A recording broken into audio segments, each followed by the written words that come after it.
Hello friends, welcome to my channel enjoy gardening. तो friends, मैं नीति सक्सेना। आज मैं आपको जिस प्लांट के बारे में बताने वाली हूँ वो इसकी लीव्स देख करके आपको मालूम पड़ गया होगा, पर्पल कलर की हैं। तो ये पर्पल हार्ट प्लांट है और इसका बॉटनिकल नेम है ट्राइडेस्कैंशिया पैलिडा। बहुत ही खूबसूरत पर्पल लीव्स होती हैं इसकी। तो फ्रेंड्स, वीडियो शुरू करने से पहले एक ज़रूरी जानकारी देना चाहती हूँ आपको। मेरा नीतिस कुकिंग नाम का चैनल है और वो ज़रूर देखिएगा। वहाँ पे मैं बहुत ही अच्छी अच्छी रेसिपीज़ अपलोड करती रहती हूँ।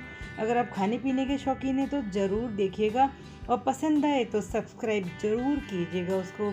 तो चलिए वीडियो शुरू करते हैं।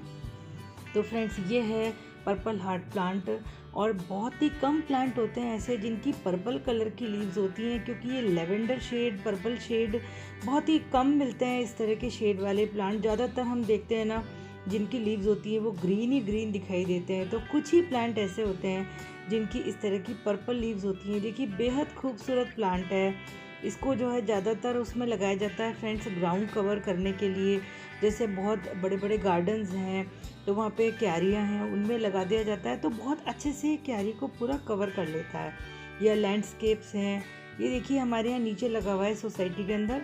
तो यहाँ भी इसी तरह से ये लगा हुआ है क्यारी को कवर करने के लिए। और ये देखिए इसके खूबसूरत से फ्लावर्स।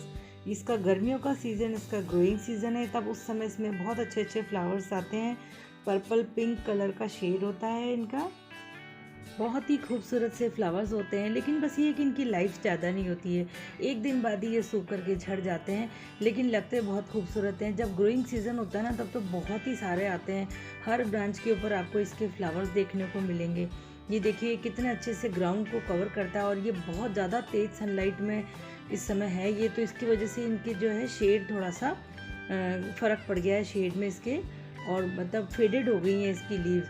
मतलब ये है कि चलिए सबसे पहले मैं बात कर लेती हूँ इसकी सनलाइट की। इसकी सनलाइट जो है ना, इसको चाहिए वैसे बहुत अच्छी, लेकिन मॉर्निंग और इवनिंग की सनलाइट तो बहुत ही ज़रूरी है इसके लिए। स्पेशली आप सर्दियों में तो इसको पूरे दिन की सनलाइट दीजिए। ये देखिए फ्रेंड्स, ये गमले में लगा हुआ है प्लांट और इसकी खूबसूरती फ्रेंड्स, इसकी जो लीव्स है ना, इसका कलर जो है ना, जितनी अच्छी सनलाइट इसको मिलेगी उतना ही अच्छा इसका कलर आएगा। मतलब ये कि बस ये मई जून की जो दिन की जो तीखी जो गर्मी होती है ना, उससे बचाने की इसको कोशिश कीजिए। तो उस समय इसको आप थोड़ी ऐसी जगह रख दीजिए जहाँ पे बहुत तेज़ इसको सनलाइट ना मिले।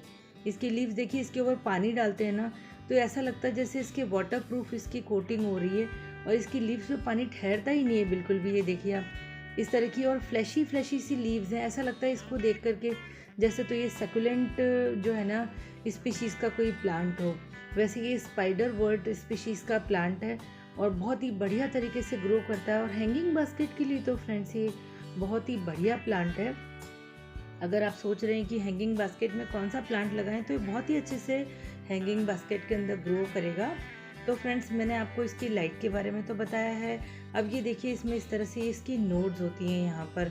तो इसमें क्या होता है कि जैसे मनी प्लांट में होता है ना, बिल्कुल वैसे ही इसकी नोड्स होती हैं। इसलिए इसको कटिंग से बहुत अच्छे से इसको ग्रो कर सकते हैं। बहुत ही बढ़िया तरीके से इसको जितना पिंचिंग इसकी प्रूनिंग करेंगे ना ऊपर से, ये उतना ही बुशी होता जाता है और बहुत ही बढ़िया से पूरे ग्राउंड को कवर कर लेता है। तो अगर आपको इसको गमले में भी लगाना है तो आप इसकी ऊपर से जो है टिप काट दीजिए, तो बहुत ही अच्छे से ये बुशी हो जाएगा।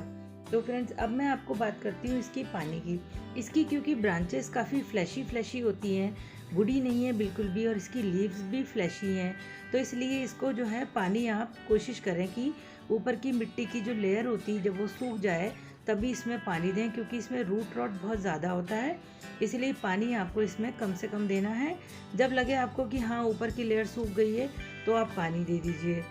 जब भी आप इसकी सॉइल तैयार करें फ्रेंड्स, तो आपको ध्यान रखना है कि इसमें सैंड ज़रूर मिलानी है, क्योंकि इसमें रूट रॉटिंग की प्रॉब्लम बहुत ज़्यादा होती है। तो इसलिए आप इसमें सैंड ज़रूर मिलाइए। यानी कि इसके अंदर अगर मैं सॉइल की बात करूं तो आपको इसके अंदर 1 पार्ट आपको इसके अंदर गार्डन सॉइल लेनी है, 1 पार्ट इसके अंदर सैंड लेनी है, 1 पार्ट इसके अंदर काऊ डंग या वर्मी कंपोस्ट, कोई सी भी कंपोस्ट ले सकते हैं इसके अंदर आप। मिट्टी आप इसकी जब भी तैयार करें ना, तो ध्यान रखिए कि वेल ड्रेन सॉइल होनी चाहिए। ड्रेनेज सिस्टम इसका जो है बिल्कुल एकदम प्रॉपर होना चाहिए, क्योंकि अगर ये प्लांट बहुत अच्छे से हार्डी प्लांट है, लेकिन अगर ये मरेगा तो केवल इसी वजह से मरेगा कि इसके अंदर रूट रॉटिंग हो जाती है और उसकी वजह से क्या होता है, इसकी लीव्स वगैरह सब गल जाती हैं ब्रांचेस भी गल जाती हैं और धीरे धीरे प्लांट मर जाता है। तो केवल इस चीज़ का आपको ध्यान रखना है। सर्दियों में आपको कोशिश ये करनी है कि इसको पूरे तरह से सनलाइट आप प्रोवाइड कराइए, तो बहुत ही बढ़िया कलर इसके निकल के आएंगे। बहुत ही प्यारा प्लांट है, पर्पल कलर की लीव्स वाला, कितना सुंदर लगता है ये, और नाम भी इसका कितना खूबसूरत है, पर्पल हार्ट प्लांट। तो फ्रेंड्स, अब मैं बात करती हूँ इसके प्रोपोगेशन की। बहुत ही इजीली प्रोपोगेट हो जाता है ये। आप इसको यहाँ से ऊपर से आप इसको कटिंग पे से निकाल लीजिए, लगभग 3 मिनिमम इसके अंदर नोड्स ले लीजिए, और उसके बाद आप इसकी कटिंग लगा लीजिए। यहीं पे मिट्टी में कहीं भी इस तरह से आप इसको बस दबा दीजिए, बहुत ही इजीली यहाँ से ग्रो हो जाता है। देखिए कितनी लचीली इसकी ब्रांचेज़ हैं। तो ये लगभग आप ये देखिए ऊपर से 2 या 3 इसके अंदर नोड ले लीजिए, और यहाँ से कट करके और आप आराम से इसको मिट्टी में लगा दीजिए। और आप नहीं भी लगाएंगे ना, इसको प्रोपोगेट करेंगे तो भी अपने आप प्रोपोगेट होता रहता है। नीचे से इसमें से बहुत सारे बेबी प्लांट्स निकलते रहते हैं और ये बुशी बना रहता है। बहुत ही बढ़िया हार्डी प्लांट है, मतलब आप इसको फर्टिलाइज़र ना देंगे तो भी चल जाएगा काम। लेकिन अगर फिर भी आपको अच्छा लगता है कि इसमें आपको बहुत बढ़िया से इसको ग्रो करना है, कलर बहुत अच्छे आने चाहिए, तो आप इसको फर्टिलाइज़र ज़रूर दीजिए। बनाना पील दे सकते हैं, उसमें पोटेशियम बहुत अच्छे से होता है। पेस्ट्स की अगर मैं बात करूँ इसके अंदर, तो वैसे तो ये हार्डी प्लांट है, बहुत ही कम इसमें दिखाई देते हैं कोई पेस्ट, लेकिन पर फिर भी इसमें स्केल्स और मेली बग्स वगैरह अटैक कर सकते हैं। तो आप इसमें नीम ऑयल या सोप सॉल्यूशन का स्प्रे कर दीजिए, तो उससे आराम से ये रिमूव हो जाएंगे। बाकी और ज़्यादा इसमें कोई प्रॉब्लम नहीं आती है। और इसके अलावा फ्रेंड्स, अगर मैं इसकी बात करूँ, थोड़ी सी इसके अंदर जहाँ से भी हम इसको तोड़ते हैं या काटते हैं, तो इसमें थोड़ा सा कुछ जूस होता है, क्योंकि फ्लैशी हैं इसकी लीव्स, तो वो हार्मफुल हो सकता है। थोड़े से रैशेस हो सकते हैं स्किन के ऊपर, इचिंग हो सकती है बस, और इससे ज़्यादा ये पॉइजनस नहीं होता है। तो फ्रेंड्स, मेरा वीडियो आपको कैसा लगा? अगर अच्छा लगा हो तो मेरे वीडियो को लाइक कीजिए, शेयर कीजिए, मेरे चैनल को सब्सक्राइब कीजिए, और फिर एक और वीडियो के साथ आपसे मुलाकात करूँगी। Okay friends, bye bye.